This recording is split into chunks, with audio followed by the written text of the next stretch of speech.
Hello, welcome to another episode. Today we will talk about truly the end of an era. If you follow my channel, you know that I devote a lot of this channel to New York sports. And what else can I say about today, the end of an era concerning Mike Francesca? He leaves WFAN after 30 years. We'll talk about his last show today briefly. We'll talk about a little bit of history and what his show, what he meant to New York sports starting in 1990. And a lot of people today, a lot of fans have been very anxious all month in December leading up to today. He announced a while back that today, December 15th, was going to be his last final day on FAN. But, I can understand many fans who grew up listening to Mike and the Mad Dog, and then later on in 2007, when they split and Mad Dog went to Sirius and Francesca stood on FAN, and he continued to be number one even without the dog. And a lot of fans grew up on listening to them in the afternoon, a lot of sports fans. And I can understand you're sad. I remember listening to FAN, I believe it was the first day it launched. I think it was back in 1987, if I'm not mistaken. Listening to Susan Waldman, she opened up, and then I remember really gravitating. I believe everybody who listened to FAN really gravitated to Mike and the Mad Dog. It sounded very, very different. You had the Mad Dog's fast, heavy New York accent, and then you had Francesca playing the straight shooter. He always has portrayed to be the intellectual sports analyst, and he is very knowledgeable. Although a lot of people will, a lot of his own fans will say otherwise. They call him, they always call him Mush, because every time when he makes a prediction and it doesn't go through. But that's hindsight bias, because many times you remember the predictions that he made a mistake on. So a little quick brief history on Francesca and his career on FAN. Francesca started actually on CBS Sports in the 80s. Basically, he was the college sports analyst, and he came to fame in primarily in college basketball in 1989, when he used to do the show with Brent Musburger. And Francesca became notable because he predicted then in 1989 the college basketball tournament. He actually predicted Seton Hall, who was I believe maybe an 8th seed or a 7th seed, to make the title game, and they did, and they fell just short of their Cinderella run of winning the 1989 college basketball tournament. So, of course, if you're watching this, and you're probably a big WFAN fan, a big Mike the Mad Dog fan, you've seen the 30 for 30 ESPN documentary of Mike the Mad Dog. If you haven't, watch it. If you aren't too familiar or maybe young, go watch it. It's very good. They started off very real fast. In the beginning, they initially didn't hit it off. They butted heads, contrast style, but then they quickly, like I said earlier, caught the attention of almost every WFAN listener and New York sports in general. They became a must-listen-to radio in the afternoon. Usually, they would land the guest everybody wants to talk to, whether it be a baseball manager, a GM, a player. it was must listen. And they, Francesca and also the dog, not only lent their knowledge of the sports that they were covering, but they did it as from a fan's perspective, and they asked the questions that the fans wanted to know. So, of course, the other famous notable moment was in 1998 when Francesca implored the Mets to go and trade for Mike Piazza, who had recently been traded from the Dodgers to the Marlins. Some say, and maybe it was confirmed, that the Met Piazza became a Met because of that show that day or that week. And then, of course, they became famous for covering the Bulls and Knicks. 1994, the magical year in New York sports, Rangers winning the Cup, Knicks losing Game 7. The Yankee era, the Yankee dynasty that they covered in the 90s.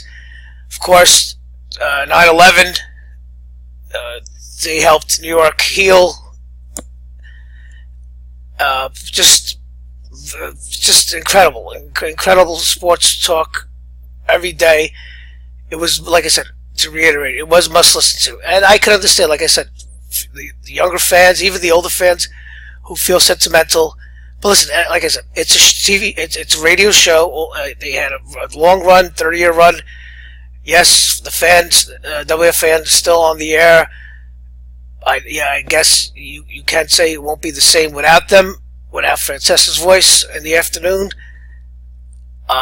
He's not retiring, I'm pretty sure, and he keeps hinting, and he wasn't able to talk about it upon leaving FAN, but he has plans to do something else. My hunch is that he will probably launch his own podcast show. He'll probably maybe do 2 or 3 weekly shows, maybe a weekly show. I'm not sure. I'm sure he wants to take off, but I'm pretty sure he will not miss the next upcoming NFL season, because that's what he's known for. That's another thing I forgot to mention. Francesca, even when it was Mike and the Mad Dog, he became very even more famous, and that's what really, I think, helped him stay number one when Dog left, was his Sunday morning shows, giving his predictions and insights on the upcoming NFL games that day.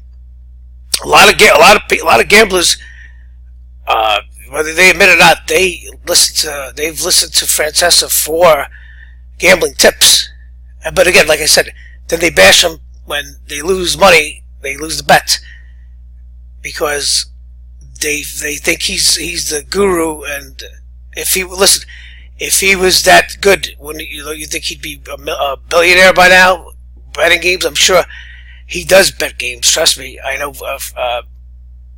Chris Russo admitted he bets big sums on games. When he divulged that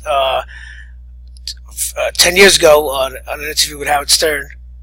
So that was that, and then Mike's on when Dog leaves. It's Francesca or solo. They tried to team him up, but then he probably just told them, "Why pay somebody? Give me the money. Give me a bigger salary, and I'll still deliver you the number one slots every day, every week, every quarter." So yeah, I'll let you listen to a few seconds of his departing words to the audience today on WFN. I really do.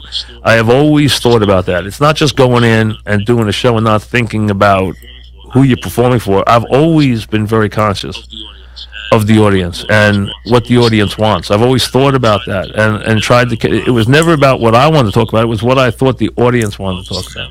I always thought that was the most important way to do this, was to say, hey, I envision the guy, or I envision the people driving home tonight on a highway somewhere, stuck in traffic as we all are, and think about what that person's going to do that night. What is going to interest that person that night? Or what is it that's making this city and these people tick right now?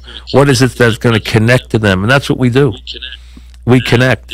And it's the audience that gets to make that decision. And I have had, and Dog had, and I have had, we've been able to sustain that. We have had the most loyal audience in radio. I mean, think about it. 30 years in the same job, same time, same station.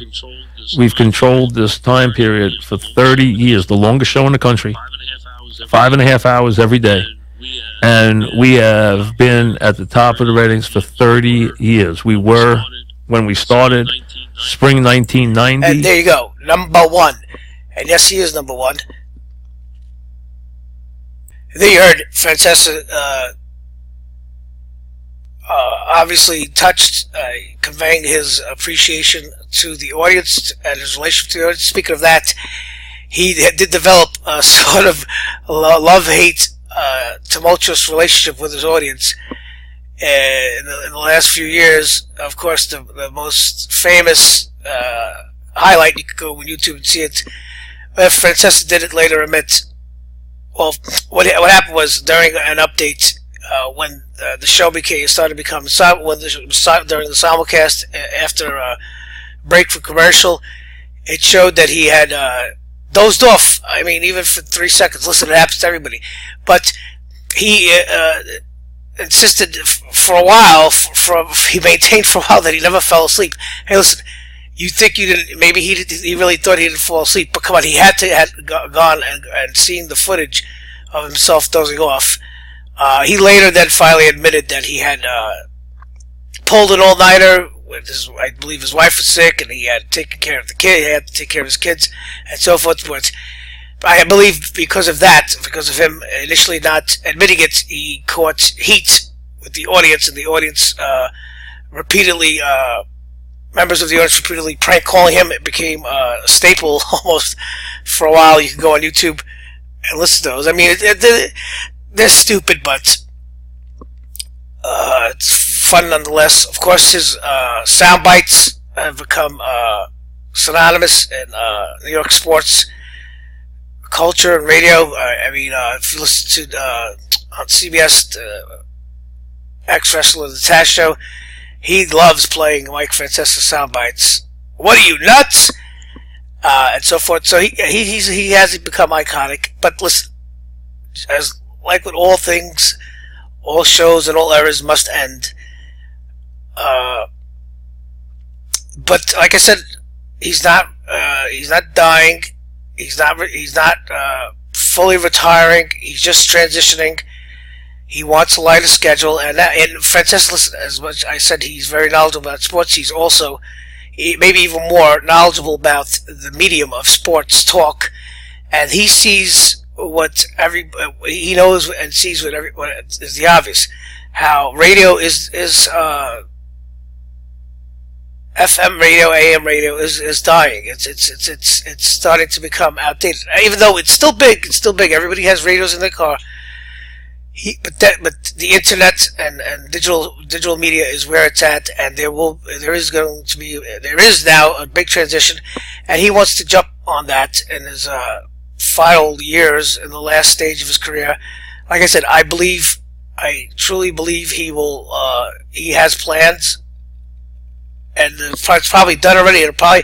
We'll probably find out sooner than later.